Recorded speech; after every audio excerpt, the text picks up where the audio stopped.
नमस्कार विद्यार्थी मित्रांनो, मी सोमेश्वर डोंगरे तुमचं नोकरी सोमेश्वर या यूट्यूब चॅनलवर स्वागत करतो। तर मित्रांनो, आताच्या व्हिडिओमध्ये आपण तलाठी भरती 2026 याबाबतची महत्त्वपूर्ण अपडेट पाहणार आहोत। अपडेट खूप महत्त्वाचे, हे जाणून घेण्यासाठी तुम्ही हा व्हिडिओ शेवटपर्यंत पाहायचा आणि चॅनलवर नवीन असं चॅनलला सबस्क्राइब करा। नोकरी शिक्षण प्रत्येक अपडेट तुम्हाला आपल्या यूट्यूब चॅनल मिळत राहील। मागील व्हिडिओमध्ये आपण पाहिलेलं होतं की 1700 जागेची तलाठी भरतीला या ठिकाणी आता मान्यता मिळालेली असून भरती केव्हा पण येऊ शकते।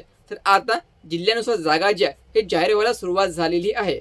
हो मित्रांनो, आता जाहीर व्हायला सुरुवात झालेली आहे आणि लवकरच सर्व जिल्ह्यात जागा पण या ठिकाणी जाहीर होणार आहे। तर आता आपण पाहणार आहोत की तलाठी जागा ज्या ह्या कोणत्या जिल्ह्यामार्फत जाहीर करण्यात आलेल्या आहेत आणि किती जागा यात जिल्ह्यात असणार आहेत। तर बघा मित्रांनो, ह्या जागा जाहीर करण्यात आलेल्या नांदेड जिल्ह्यामार्फत। तर या ठिकाणी ह्या जागा ज्या जाहीर झालेली आहे हे झालेले आपल्या माहितीच्या अधिकाराच्या माध्यमातून। तर या ठिकाणी चेक करू शकता तुम्ही 40 जागा ज्या एकूण रिक्त या ठिकाणी आहे, म्हणजे 40 जागेची जवळपास भरती नांदेडमध्ये येणार आहे तलाठीची। यामध्ये ओपन कॅटेगरीच्या जागा आहे, एससीच्या पण आहे, एसटीच्या 0 जागा आहे।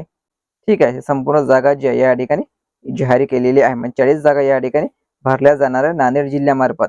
तर लक्षात ठेवायचं, नांदेड जिल्ह्यामध्ये एकूण जवळपास 40 जागेची भरती या ठिकाणी येणार आहे तलाठीची। मित्रांनो, नांदेड जिल्ह्यात जागा या ठिकाणी जाहीर झालेल्या आहे। अशाच प्रकारे सर्व जिल्ह्यात जागा ज्या हे काही दिवसानंतर आपल्याला माहिती पडणारच आहे। तर ही खूप आनंदाची बातमी आहे। तलाठी जाहिरात ज्या हे केव्हा पण येऊ शकते। भरतीबाबतची आणखी काही अपडेट आले की त्या व्हिडिओवर मी तुमच्यापर्यंत नक्की पोहोचेल। त्यासाठी चॅनलला सबस्क्राईब करून ठेवा। तर व्हिडिओ महत्त्वाचा आहे, जास्तीत जास्त शेअर करा। धन्यवाद।